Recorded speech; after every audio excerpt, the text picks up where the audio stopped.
성경 말씀 마태복음 6장 10절 말씀 가지고 하나님 나라와 뜻이 이루어지게 하소서라는 제목으로 말씀 증거하도록 하겠습니다. 산상수훈 25번째 시간입니다. 마태복음의 주기도문과 그리고 누가복음의 주기도문이 조금 다릅니다. 내용은 거진 같지만 마태복음에 나와 있는 주기도문 맨 처음에 우리의 기도의 대상은 하늘에 계신 우리 아버지로 말씀을 드렸고요. 하나님에 대한 청원 3가지 그리고 우리 필요를 위한 청원 3가지가 나오는데, 마태복음에는 이름이 거룩히 여김을 받으시며 우리 지난 시간에 했고요. 이 2가지를 나누었어요. 나라가 임하게 하시고 뜻이 이루어지게 하소서, 이렇게 나누었는데, 누가는 이 2가지 기도의 제목을 하나로 삼았어요. 당신의 나라가 임하게 하소서. 어떤 의미냐 하면 하나님의 나라에 하나님의 뜻이 있다라고 본 거예요. 그래서 하나님의 나라와 하나님의 뜻을 묶어서 하나로도 생각할 수 있고요. 또 마태는 하나님의 나라와 뜻을 분리를 했어요. 그래서 오늘 우리들 계속해서 마태복음을 보고 있기 때문에 이 마태가 하나님의 나라와 뜻을 나눈 것처럼 오늘 2가지로 좀 나누어서 생각해 보려고 합니다. 하나님의 나라, 여러분, 하나님의 나라의 주인은 누구입니까? 하나님 나라의 주인은 하나님입니다. 다시 말하면 하나님이 다스리시고 하나님이 통치하는 나라입니다. 또 하나 질문합니다. 하나님의 나라는 어디에 있습니까? 하나님의 나라는 어디에 있습니까?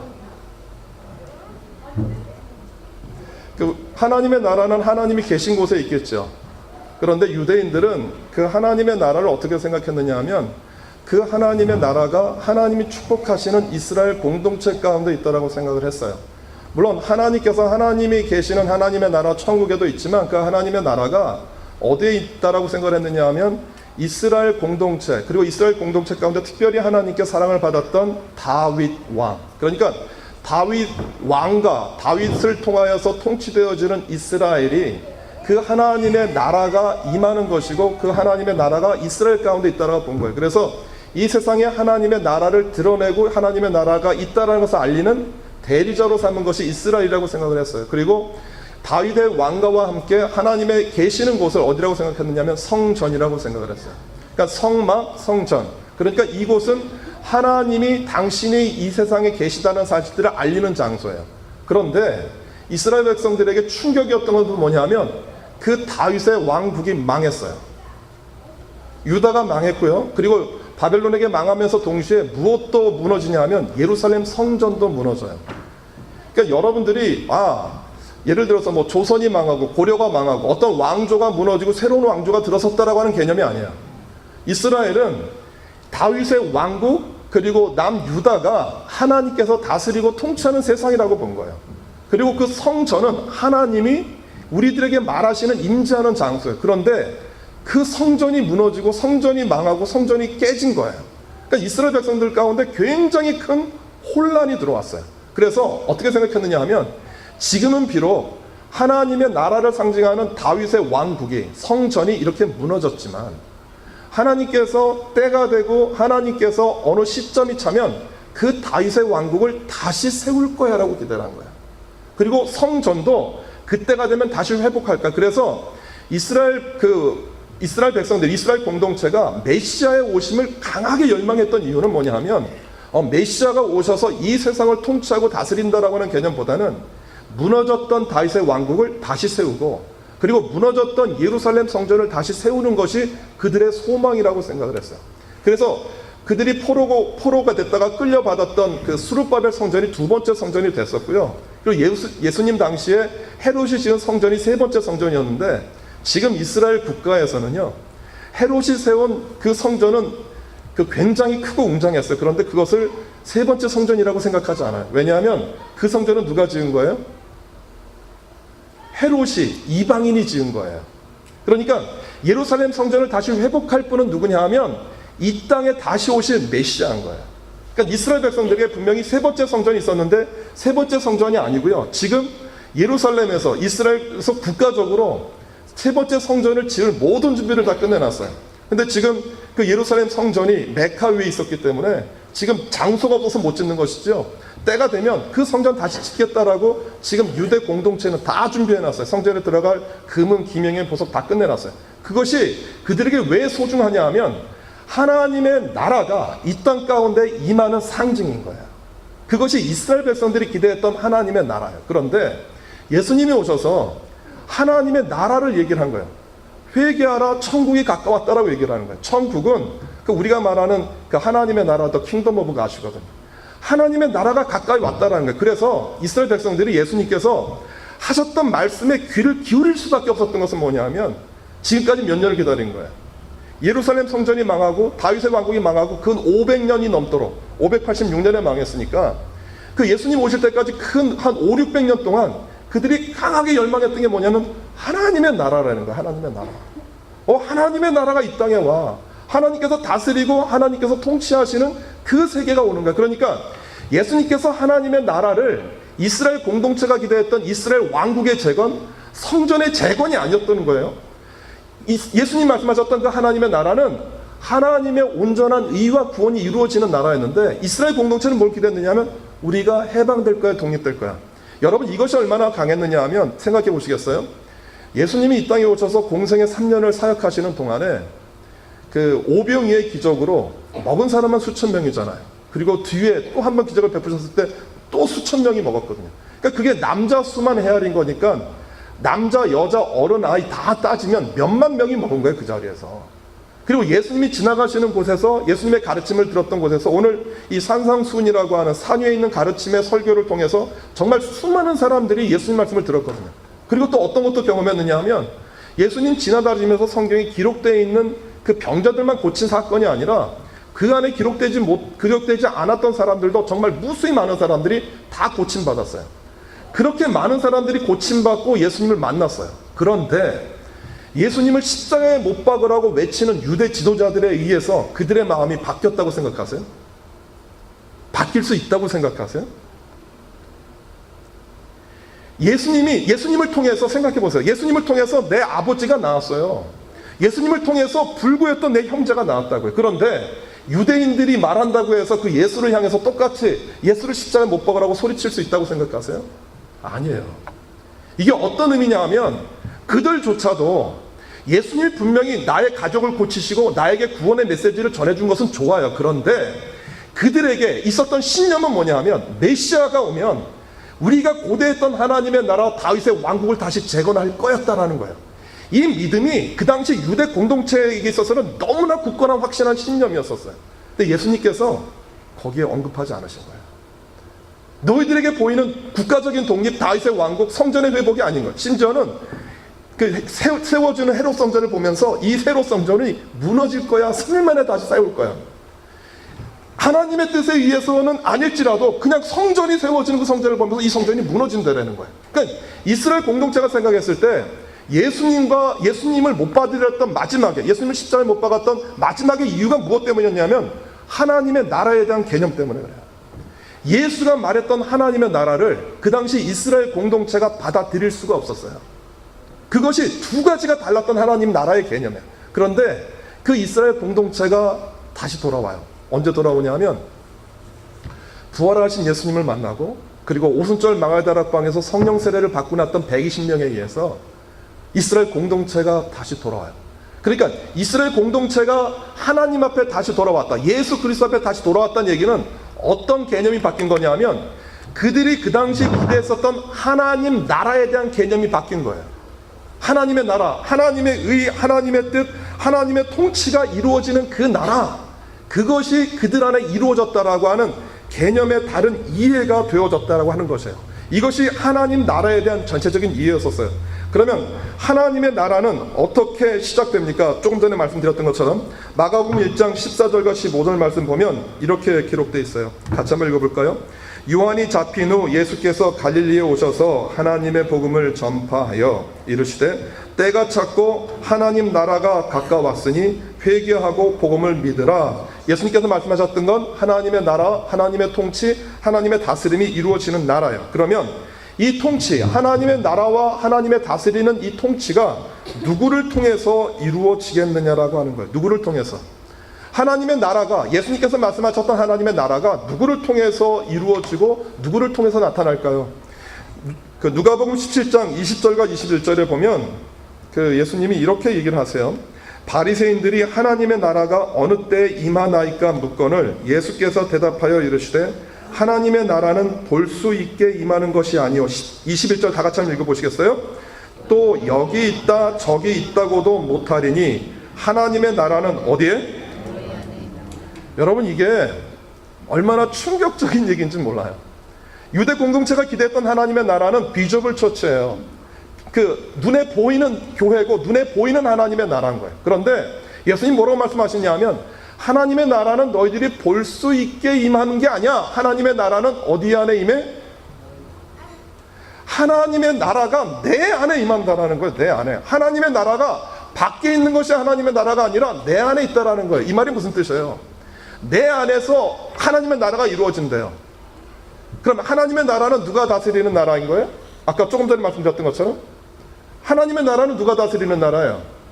하나님의 뜻과 하나님의 통치가 이루어지는 곳이잖아요. 그러면 그 하나님의 나라가 내 안에 이루어졌다는 것은 무슨 뜻이에요? 나를 다스리고 나를 이끌고 나를 인도하는 것이 누구? 내가 아니라 하나님이 나의 삶을 이끌고 나의 삶을 주장한다라고 고백되어지는 것이에요. 그래서 하나님의 나라가 임할 때 반드시 부딪혀지게 되어지는 전쟁이 하나 있죠. 그 전쟁이 뭐예요? 내 안에 주도권 다툼이에요. 내가 나를 다스리는 나라가 아니라 나를 다스리는 하나님이 나를 통해서 나타나는 그 나라가 우리 안에 이루어진다는 거예요. 그 다음에 두 번째, 하나님의 누구를 통해서 이 하나님의 통치와 주권이 나타나는가? 마태복음 16장 18절로 19절까지예요. 또 내가 이르노니 너는 베드로라. 내가 이 반석 위에 내 교회를 세우리니 음부의 권세가 이기지 못하리라. 19절 같이요. 내가 천국 열쇠를 내게 주리니 내가 땅에서 무엇이든지 매면 하늘에서도 매일 것이요 내가 땅에서 무엇이든지 풀면 하늘에서도 풀리리라 라고 되어져 있어요. 여러분, 하나님께서 이 세상을 다스리고 이 세상을 통치한다는 것을 나타내는 도구로 두 대상을 삼으셨어요. 하나는 너희 안에 하나님의 나라가 이루어질 거야. 너를 통해서 하나님의 나라가 세상 가운데 드러날 거야 라고 얘기하시고, 그 다음에 두 번째는 교회를 통해서 하나님의 나라가 이루어질 거야. 주님이, 제가 교회의 이 구절은 정말 여러 번 여러분들에게 설교했어요. 주님께서 이 땅에 오셔서 남기고 가신 것이 딱 두 가지 있다고 말씀드렸어요. 하나는 성마천 예식을 통해서 너는 나를 기념하라고 말씀드렸고요. 그리고 예수님께서 무언가를 이 세상에 남기고 간 것, 예수님의 유물도 예수님의 무덤도 예수님의 그 어떤 것도 남기지 않으셨고요. 이 땅에 남기고 가신 단 한 가지는 뭐냐면 교회를 남겨두셨어요. 베드로가 너희는 나를 누구라고 생각하느냐? 라고 물었을 때 베드로가 그렇게 대답해요. 주는 그리스도시요 살아계신 하나님의 아들입니다 라고 고백을 했어요. 그때 예수님께서 베드로에게 시몬의 아들 요한아, 네가 참 복되도다 그러면서 네가 이 고백을 한 것은 네가 똑똑하고 잘나서 한 것이 아니라 너로 하여금 이것이 어떤 뜻인지 알게 하신 하나님께서 하신 거야 라고 말하면서 네가 고백했던 그 믿음 위에 베드로라고 하는, 바위라고 하는 베드로, 피터 위에 내가 네 교회를 세우겠다고 얘기한 게 아니라 네가 나에게 고백했던 그 신앙 고백 위에 무엇을 세우겠다? 교회를 세우겠다라고 하는 것이에요. 그런데 이 교회를 세우는데 교회가 무엇을 이기지 못한다라고 말을 하고 있어요? 음부의 권세가 이기지 못한다라는 거예요. 여기서 말하는 음부의 권세는 원어에 보면 The Gate of Hades예요. 하데스는 헬이거든요. The Gate of Hell이 교회를 이기지 못한다라고 하는 거예요. 그러니까 우리가 보통 교회와 사탄 가운데 전쟁이 벌어지고 싸움이 벌어진다라고 하면 누가 공격하는 사람이라고 생각을 해요? 교회와 사탄이 이렇게 있어요. 그러면 누가 공격하는 사람이고 누가 방어자라고 생각을 해요? 우리는 보통 사탄이 교회를 공격하는 자라고 생각을 하잖아요. 그런데 여기에 있는 본문 그대로 해석을 하면 뭐라고 돼 있어요? 음부의 권세가 무엇을 이기지 못한다라고요? 교회를 이기지 못한다라는 거예요. 다시 말하면 사단의 문, 사단이 사로잡고 있는 영향력이 있는 이 문을 누가 공격하는 거예요? 그러니까 예수님께서 교회를 이 땅에 세우신 목적은 분명해요. 뭐냐 하면 사단에게 사로잡혀 있는 모든 영역과 모든 대상을 공격해서 그 안에 사로잡혀 있는 사람들을 이끌어내려는 거예요. 이게 교회가 이 세상에 존재하는 이유예요. 그런데 교회가 사단이 공격하는 것처럼 느끼는 이유는 뭐냐 하면, 생각해 보세요. 공격을 해야 될 적군이 공성전을 하고 있는데 아무것도 하잖아요. 진 쳐놓고 텐트 쳐놓고 뭐 하나 봤더니 계속 잠만 자고 먹고 놀기만 해요. 어떻게 하겠어요? 성 안에 있었던 사탄이. 기회죠. 성 안에 있는 사탄이 끌고 나가서 공격을 해야 되는 교회를 공격하는 거예요. 그러니까 교회가 사단에 의해서 공격을 받는다는 뜻은 어떤 뜻이냐면, 교회가 이 세상 가운데 사단과의 전쟁 가운데서 아무 일도 하지 않고 있다는 뜻이에요. 그래서 교회 안에는 날마다 무엇이 드러나야 되냐면, 구원받는 소리, 구원의 메시지, 전도하고 선교하고, 이 교회 공동체 안에서 새로운 신자만 들어온 게 아니라 기존의 성도들 가운데에서 예수 그리스도를 만나고, 우리 수련회 가서 우리 학생들과 청년들 가운데 도전이 되고 변화가 되어주는 것처럼 내가 그리스도를 위해서 살겠다라고 하는 헌신과 희생이 우리 가운데 날마다 일어나야 되는 거예요. 이것이 교회가 이 땅에 존재하는 목적과 이유예요. 제가 분명히 하나 얘기할 수 있어요. 교회 안에 이런 생명력이 흐르면 죄송하지만 교회 안에 잡음이 없어요. 시끄러워질 일이 없어요. 그런데 교회 안에 이 생명과 주님으로부터 공급되어주는 주의 능력이 교회 가운데 임하지 않으면 괜히 별거 아닌 것 갖고 싸워요. 예를 들면 여기 뭐 카와우 뭐 이렇게 걸려 있는데, 이 그림이 싫다라는 거야, 바꾸라는 거야. 그래서 저 옆에 있는 빨간 그림이랑 초록색 그림이랑 바꾸래. 그랬더니 어떤 분은 초록색 그림이 낫지 왜 빨간색을 앞에다 놔? 빨간색 굉장히 싫잖아. 사람에 따라 보기에 따라 다르거든요. 그런데 싸워요. 뭐것 때문에 싸우냐면, 왜 파란 게 앞에 있어? 왜 빨간 게 뒤에 있어? 이게 싸울 문제예요? 밥을 먹는데 젓가락으로 먹어야 돼? 숟가락으로 먹어야 돼? 뭘로 먹든지 상관없잖아요. 그런데 이것이 우리 가운데 다툼이 되어져요. 무슨 뜻이냐면, 내가 공격하고 내가 싸워야 될 대상을 바로 파악하지 못하면 그 싸움의 대상이 내 내부로 들어온다라고요. 이게 교회의 숙명이에요, 숙명. 그래서 교회 안에는 주님을 향한 헌신과 주님을 향한 열망이 날마다 일어나야 돼요. 그리고 이 세상을 향한 메시지가 교회 안에서 선포되어져야 되는 거예요. 이것 때문에 주님께서 교회를 이 땅 가운데 세우셨어요. 교회를 높게 건축하고 교회를 화려하게 건축하고 교회의 모든 기자재와 시설이 이 세상에 있는 그 어떤 것들보다도 더 높게 하려고 교회를 세운 게 아니에요. 캐톨릭이 중세에서 망했던 가장 큰 이유는, 캐톨릭에서 제일 중요한 사람은 베드로예요, 베드로. 왜냐하면 베드로를 일대 교황이거든요. 이 반석 위에 교회를 세운다고 했는데 이 반석을 베드로라고 생각을 해서 베드로가 예수님 다음으로 중요한 인물이에요. 그래서 그 교황청에서 성 베드로 성당을 짓는데 너무 크게 너무 화려하게 지었거든요. 돈이 모자라서 팔았던 게 면죄부였거든요. 그러니까 교회는요, 그 교회 건물을 높이 올려서 사람들로 하여금 주목받게 하려고 세운 게 교회가 아니고요. 교회 안에 예수 그리스도를 믿고 주님 앞에 돌아오는 신앙과 믿음의 공동체가 교회 안에 일어나야 되는 거예요. 이것이 교회가 이 땅에 존재하는 목적과 이유예요. 혹시 여러분 남편이 여러분 가족 가운데 교회 다니지 않고 예수 그리스도를 영접하지 않았다라고 하면 이것이 여러분들의 문제만이 아닌 거예요. 이게 내 가족이니까 나의 문제가 아니라 이것이 교회의 문제인 거예요. 교회가 기도하고 교회가 함께 기도해서 그분들이 주님 앞에 돌아올 수 있도록 우리가 기도해야 될 문제인 거예요. 이 사명이 우리 가운데 있기를 주님의 이름으로 소망해요. 그 다음에 두 번째, 이것이 하나님의 나라라고 얘기를 하면 하나님의 뜻이 이루어진다라고 하는 뜻은 어떤 것일까요? 사실 하나님 나라와 하나님 뜻은 분리되지 않아요. 한 가지 사건을 보면서 두 가지 양태로 보는 거예요. 존재는 사실은 한 가지. 그런데 마태가 하나님의 나라와 하나님의 뜻을 구별했던 그 이유는 뭐냐면, 그 하나님의 나라와 함께 이루어지는 그 하나님의 뜻을 좀 더 자세하게 살펴보기 위함인 거예요. 아까 말씀드렸던 것처럼 하나님 나라의 뜻은 그 무엇이죠? 근데 마태가 오늘 본문에서 그렇게 기도를 해요. 좀 더 자세하게 기도를 하는데 뭐라고 기도했냐면, 뜻이 어떻게 이루어진 것 같이, 뜻이 하늘에서 이루어진 것 같이 그 뜻이 어디에서도 이루어진다라고요? 땅에서도 이루어지게 해달라고 기도를 하거든요. 그러면 두 가지가 있어요. 하늘에서 이루어진 하나님의 뜻, 그리고 땅에서 이루어진 하나님의 뜻이 있다라는 거잖아요. 그럼 하늘에서 이루어진 하나님의 뜻은 무엇이죠? 요한복음 6장 38절과 39절 말씀 우리 같이 한번 읽어봐요. 내가 하늘에서 내려온 것은 내 뜻을 행하려 함이 아니요 나를 보내신 이의 뜻을 행하려 함이니라. 나를 보내신 이의 뜻은 내게 주신 자 중에 내가 하나도 잃어버리지 아니하고 마지막 날에 다시 살리는 이것이니라 라고 되어 있죠. 하늘에서 이루어진 뜻이 뭐냐 하면은요, 그러니까 이 세상을 창조하고 그 사람들을 통해서 하나님의 뜻을 이 세상에 알리는 계속 되어지는 하나님의 메시지가 갖는 공통점이 뭐죠?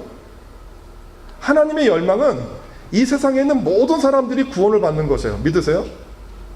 여기에 속해 있는 분, 또 세상에 있는 분, 모든 백성들, 모든 사람들이 다 예수 그리스도를 영접하고 구원받는 게 하나님의 뜻이에요. 하나님이 원하시는 거예요. 그런데 하늘에서 그 뜻이 이루어졌다는 것은 뭐냐 하면, 이제 그 구원이 누구를 통해서? 예수님을 통해서 시작되었다라는 거예요.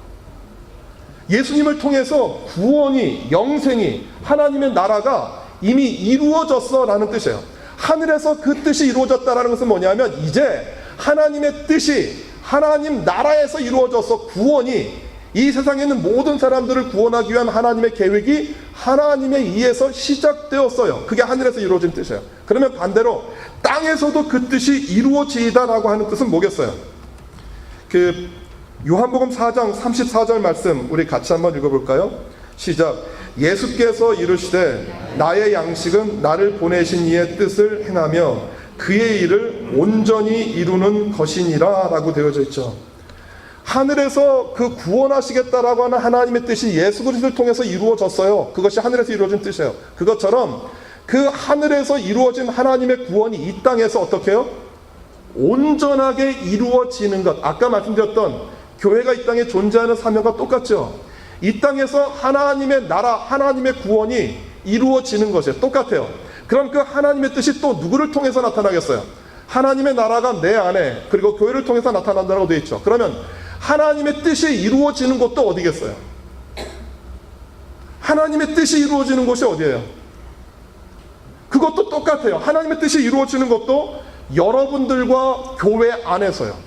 내 안에서 하나님의 뜻이 이루어진다라고 하는 것을 구체적으로 설명하면 어떤 뜻일까요? 여러분들 통해서 하나님의 나라가 임하는 것처럼 이 세상을 향한 하나님의 메시지가 여러분을 통해서 드러나야 돼요. 그러면 하나님의 뜻이 나를 통해서 드러나기 위해서는 여러분들이 먼저 무엇을 하셔야 되죠?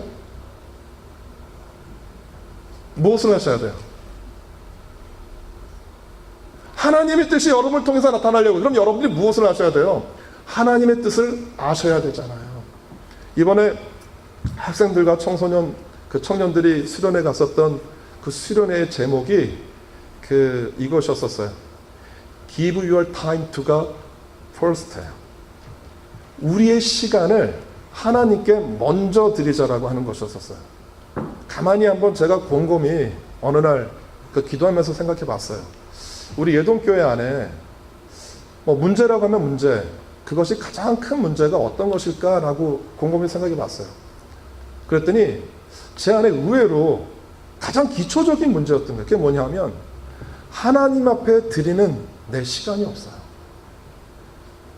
특별히 예동교회 우리 교우들은 다 열심히 일해요. 제가 너무 감사하고 고맙게 생각하는 거예요. 아침부터 저녁까지 정말 손에 기름 묻히고 또 열심히 땀 흘려서 수고하면서 일해요. 저는 열심히 일하고 수고하는 모든 분들을 정말 사랑하고 정말 여러분들 위해서 귀하게 생각하고 정말 존경해요. 그런데 문제는요, 내가 아무리 밖에 나가서 열심히 일해도요, 집에 돌아오면 잠깐 짬이 나요. 식사하고 잠깐 짬이 나는 시간, 씻고 밥 먹고 잠깐 쉬는 시간. 그런데 하루 일과 24시간 중에서요, 그 시간을 구별해서 하나님께 드리지 않으면요, 내가 하나님께 드릴 시간이 내 안에 없어요. 그래서 내게 주어져 있는 그 엑스트라 타임 가운데서, 내게 남아있는 그 짜투리의 시간 가운데에서 뭘 결정해야 되냐 하면, 내가 하나님의 뜻을 알겠다라고 하는 것이 뭐예요? 하나님의 뜻이 어디에 나타나 있어요? 성경 말씀하고, 그리고 내가 하나님의 뜻을 깨닫는 기도의 시간밖에 없잖아요. 결론적으로 그 시간을 내 삶 가운데에서, 내 일과 가운데서 갖지 않으면 죄송하지만 하나님의 뜻은 몰라요. 그리고 하나님의 뜻을 모르면 내가 살아가는 삶 가운데에서 나를 움직이는 건 다 누구의 생각이겠어요? 이게 얼마나 넌센스냐면은 우린 이렇게 입으로 얘기를 해요. 나는 하나님의 뜻을 알기를 원하고요, 하나님의 뜻대로 살기를 원해요. 그런데 이렇게 고백은 하는데 실제로 뭘 안 하느냐 하면 하나님의 뜻을 알기 위해서 시간 투자 안 해요. 하나님의 뜻을 알기 위해서 내가 노력하지 않아요. 어떻게 내가 하나님의 뜻을 알죠? 입으로는, 내 생각으로는 하나님의 뜻을 알기를 원하는데 내가 뭘 갖지 않느냐 하면 시간 갖지 않아요. 이것과 똑같아요. 나는 맛있는 음식을 먹고 싶어요. 내가 정말 맛난 음식을 먹고 싶은데 먹을 시간이 없어요. 부인이 맛있는 음식을 정말 마음껏 준비해 놨어요. 저는 집사람이 맛있는 음식 준비하면 참 기다려줘요. 어느 날 홍경원 집사님이 성경 공부하러 오셨는데 이제 성경 공부할 때 좀 다가를 내놓잖아요. 다가를 내놓고 이렇게 나름대로 그날 좀 다가가 맛있었어. 조명 집사님 뭘 갖고 오셔서 그래서 이거 좀 드세요 그랬더니 못 먹는데요. 아 이거 좀 드세요 맛있는데 못 먹는데요. 왜 안 드세요 그랬더니 조은경 집사님이 내가 집에 나오는데 제육볶음을 준비해 놨다는 거예요. 제육볶음을 준비해 놔서 그거 끝나고 가서 먹어야 된대. 그러니까 제가 많은 생각이 이렇게 스쳐 지나갔어요. 정말 맛있나 보다. 이게 뭐냐면 이게 남편의 행복이에요. 사랑하는 아내들이요, 남자가 행복해하는 순간에 맛난 반찬을 준비해두는 그때예요. 그래서 우리 여자분 집사님들이 다 잘 아시지만 그 맛난 음식을 준비했어요. 그러면 어떻게 해야 되죠? 그 맛난 음식을 준비한 부인을 기쁘게 하는 건 어떤 거죠? 저는 그렇게 생각했어요. 먹을 수 있는데 그 배고픔을 참고 집에 가서 그 제육볶음을 맛있게 먹는 남편을 보는 아내의 기쁨이 어땠을까? 기쁘지 않겠어요? 맛있게 먹는 남편을 보면 다음에 갈비도 해주고 자꾸 해줘야겠다는 생각 들지 않겠어요? 여러분 똑같아요. 하나님이 당신의 뜻을 여러분들에게 알리기를 원하세요. 하나님의 뜻을 여러분들에게 알려주고 여러분들에게 이야기하고 여러분들에게 말하고 싶어요. 그런데 어떤 걸 우리가 뭘 못하냐면 내가 시간이 없어요. 내가 시간이 없어서 그 주님이 나에게 알려준다라고 하는 그 시간의 자리 가운데 안 들어가요. 여러분 이것이 제가 기도하면서 사실은 청년들하고 학생의 수련회 준비하면서 제가 받았던 말씀이긴 한데 이것이 청년들과 학생에 관한 문제만이 아니에요. 학생들과 청년들을 물어봤더니 가장 하나님의 시간을 방해하는 건 스마트폰이에요. 스마트폰이에요. 갔다 오자마자 손에서 스마트폰을 드는 순간에 뭘 잃어버리냐 하면 하나님 앞에서 내가 뭘 해야 되는지 다 잊어버리는 거예요. 보세요. 내가 내 시간을 하나님께 드리기 위해서 내가 첫 번째 해야 되는 일이 뭐예요? 이게 뭐 한 거예요? 내가 하나님의 말씀의 자리 가운데 들어가는 게 아니고요, 그 시간을 막는 스마트폰을 내 손에서 떼어내는 일이에요. 이게 되지 않으면 내 시간을 하나님께 드릴 수가 없어요. 우리 사랑하는 교우 여러분들에게도 동일하게 제가 도전해요. 여러분들 아무리 바쁘셔도 하루에 10분 15분 내실 수 있거든요. 그 시간을 먼저 하나님 앞에 드리지 않으면 죄송하지만 그 시간 못 내세요. 하루 동안 못 내면 그 다음날도 그 다음 일주일 못 내면 한 달 가고요, 한 달 못 내면 1년 가요. 그렇게 17년도 가고요, 18년도 그렇게 맞이할 수밖에 없어요. 내가 하나님의 뜻을 알기 위해서 내 시간을 드리는 것은 우리의 결단이 필요해요. 우리의 용기가 필요하고 우리의 다짐이 필요한 거예요. 이것 한 가지만 아세요.